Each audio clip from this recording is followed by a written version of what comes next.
हरे कृष्णा. तर आपल्या गौडीय संप्रदायामधील एक थोर आचार्य आहेत, थोर वैष्णव आहेत, ज्याने एक छान वैष्णव गीत लिहिलं आहे आणि त्या आचार्यांचं नाव आहे श्री गोविंददास. आणि त्यांनी जे वैष्णव गीत लिहिलेलं आहे ते गीत आपण त्याचा अर्थ आणि ते गीत म्हणू. ते गीत पूर्ण म्हणून त्याचा अर्थ सांगण्यापेक्षा मी एक चरण त्यातलं म्हणेन आणि त्याचा अर्थ मी आज सांगेन. मला माझ्या जेवढं बुद्धीला जेवढं भगवंतांची इच्छा असेल आणि जेवढं काही मी अधिकृत लोकांकडून ऐकलं असेल ते मी सांगण्याचा तुमच्यासमोर प्रयत्न करेन. मी मृदंग यासाठी घेत नाही इथं, कारण शब्द आहेत, ते शब्द व्यवस्थित तुमच्यापर्यंत पोचले पाहिजे. ओके. तर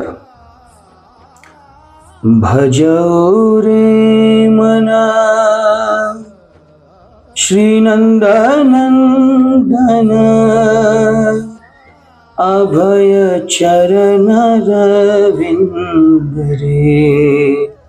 भजो रे मन श्रीनंदनंदन अभय चरण रविंद रे.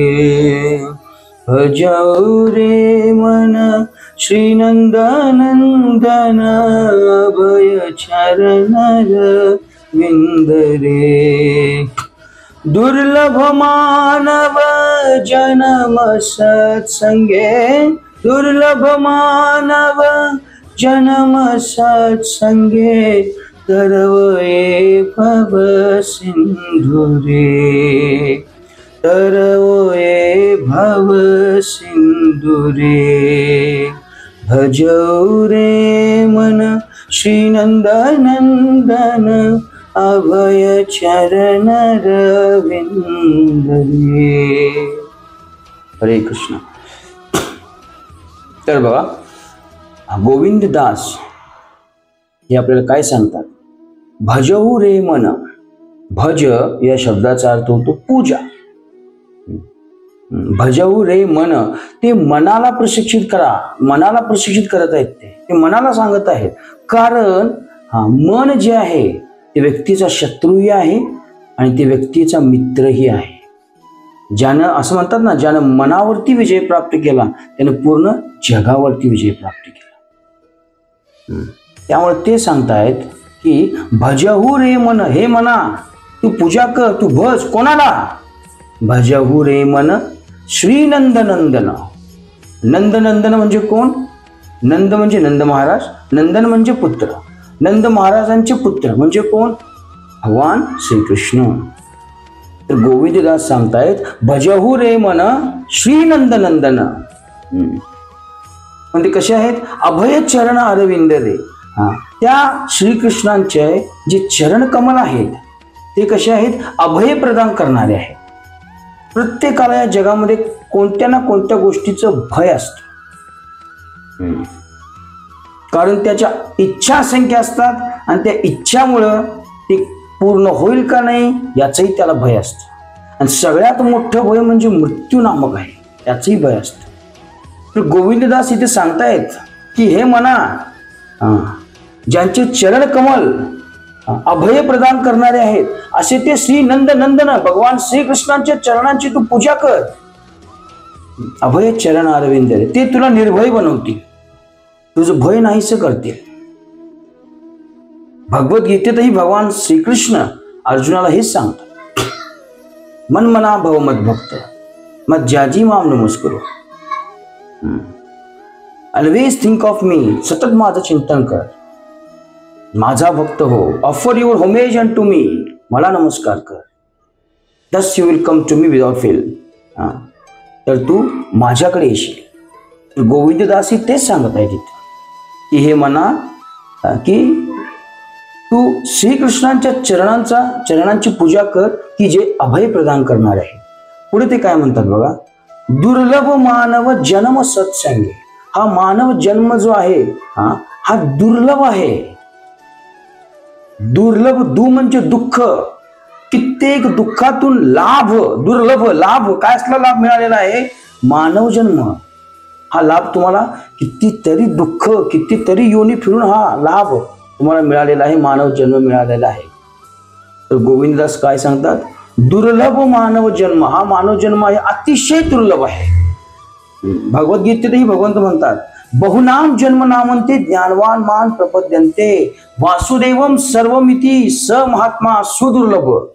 बहुनाम जन्म नामंते, करोडो करोडो करोडो, कित्येक मिलियन्स बिलियन्स ट्रिलियन्स एवढे बर्थ अँड डेथ झाल्यानंतर हा मनुष्य जन्म प्राप्त होतो. आणि तेवढ्यातनं कुठंतरी एखादा ज्ञानवान बनतो की जो हे जाणतो की वासुदेवम सर्वमिति, सगळ्या कारणांचे कारण वासुदेव आहेत, भगवान श्रीकृष्ण आहेत. ब्रह्मसंहितेत भगवान ब्रह्मदेव हेच म्हणतात की ईश्वर हा परमा कृष्णा सच्चिदानंद विग्रह अनादिर आदिर गोविंद सर्व कारण, सगळ्या कारणांचे कारण श्री गोविंद आहे. म्हणून दुर्लभ मानव जन्म हा जो मिळालेला आहे, तो काय कर, दुर्लभ मानव जन्म सत्संगे, तो तू काय कर, संतांच्या संगतीमध्ये घाल, संतांची संगती कर, भक्तांची संगती कर. कृष्ण भावनेमध्ये, भगवंतांची भक्तीमध्ये दृढ स्थित व्हायचं असेल तर भक्तांची संगती अनिवार्य आहे. मी कुठेतरी एकटाच बसून भक्त बनतो असं म्हणत असेल, दॅट इज नॉट पॉसिबल. तो काहीतरी वेगळा भक्त बनेल. पण भगवंतांची प्रेममयी भक्ती जर तुम्हाला प्राप्त करायची असेल तर सत्संग हा फार महत्वाचा आहे. गुरु, साधू, शास्त्र या तीन गोष्टी फार महत्वाच्या आहेत. गुरु महत्वाचे आहेत, शास्त्रही लागेल, गुरु शास्त्र आणि साधू, साधू मीन्स सत्संग, भगवंतांच्या भक्तांचा संघ. क्विकली भगवंतांची भक्ती त्यांना डेव्हलप होते. तर गोविंददास इथे हेच सांगत आहेत, दुर्लभ मानव जन्म सत्संगे तरव ये भव सिंधुरे. हा जो भव सागर आहे हा फार दुस्तर आहे. भगवद्गीतेत भगवंत म्हणतात, दैवी ही येशा गुणमयी मम माया दुरत्तया. ही जी माझी माया आहे, हे जे भौतिक जगत आहे, मम माया दुरत्या, ही पार करायला अतिशय कठीण आहे, अतिशय दुस्तर आहे. पण जे माझे शरण घेतात, माया मेताम तरंती ते, त्यांना हा भवसागर, भागवतामध्ये सांगितल्याप्रमाणे हा पूर्ण भवसागर त्यांना फक्त एका वासराच्या खुरामुळे जो खड्डा पडतो त्याच्यात जेवढं पाणी असतं तेवढं आहे. आणि तो पार करायला फार कठीण नाही आहे. तर गोविंददास काय सांगतात, भजहु रे मन श्रीनंद नंदन अभय चरणारविंदरे दुर्लभ मानव जन्म सत्संगे तरव ये भव सिंधुरे.